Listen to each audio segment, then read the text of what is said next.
Yeah, so so one at a time. So the first thing around governments running businesses, I mean, there's sort of two schools of thought there, really. You know, I think the general market economics kind of approach is that bureaucrats don't run businesses quite as well as entrepreneurs. They don't hire as well. Ultimately, they're not competitive. They'll just get killed by, Russia has their Trabants, or the East Germany has their Trabant cars, and they're just not competitive with Japanese cars. Australia actually, East Germany, Australia, same.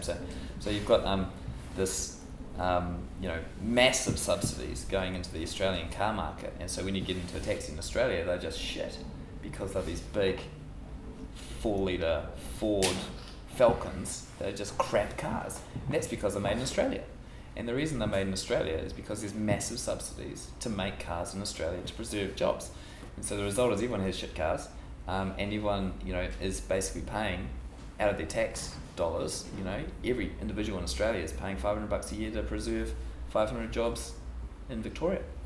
So it's kind of makes no sense, for governments to be in businesses. And I think where it does make sense is, just talking at a very economics 101 sort of level, really, is in things that businesses can't do. And so I recently tried to, together with a couple of people, tried to do a submarine fibre optic cable to the US. So it's like a $300 or $400 million project. New Zealand only has one cable connecting New Zealand to all the content we consume on our phones and the data centres in the US. And it's a $400 million capital spend, basically, which is very similar to roads or a dam or any of these sort of things. It's like, okay, what's the revenue model for us? Can we charge people enough to use the roads in order to offset, on a per use basis, or some sort of business model to offset the cost of the road? And kind of can't.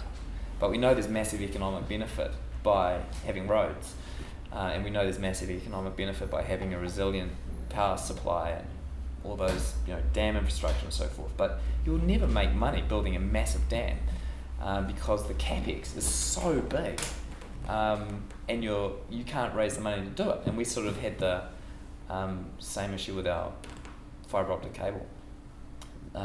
So the businesses that the government should be in are the ones that are not able to be done by the private sector. And then once they're sort of up to a level, economies typically go through a process of privatising those assets. So you end up with state-owned monopoly telecommunications companies, and then it gets to a point where Telecoms got 25,000 staff, and it goes to a private buyer, and they suddenly do more work with 10,000 staff. So they have this massive productivity and profitability increase by just firing 15,000 people, and everyone's got better phones, everything works better, and those 15,000 people need to go find something else to do.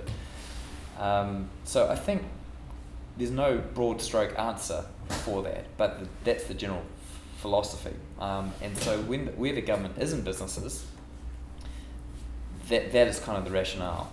Where they're natural monopolies, there's a case for government remaining in those businesses. So roads are a natural monopoly, water, air, these sort of things. So you kind of need significant government involvement. But generally, my view is that government shouldn't be in business as long as those sectors are subject to the normal rules of competition, where other people can enter and other people can compete. You wouldn't get Vodafone in New Zealand if you still had a state-owned monopoly telco, because the government will be the one issuing the license for it. And why would they do that? So I think on the power stuff, I think there's a case for significant control to continue to be exerted, whether that's through regulation of pricing, so forth, or ownership, or both. In the grand scheme of things, the money they're going to raise out of that's very little, so I don't really. It's a bit of a storm in a teacup.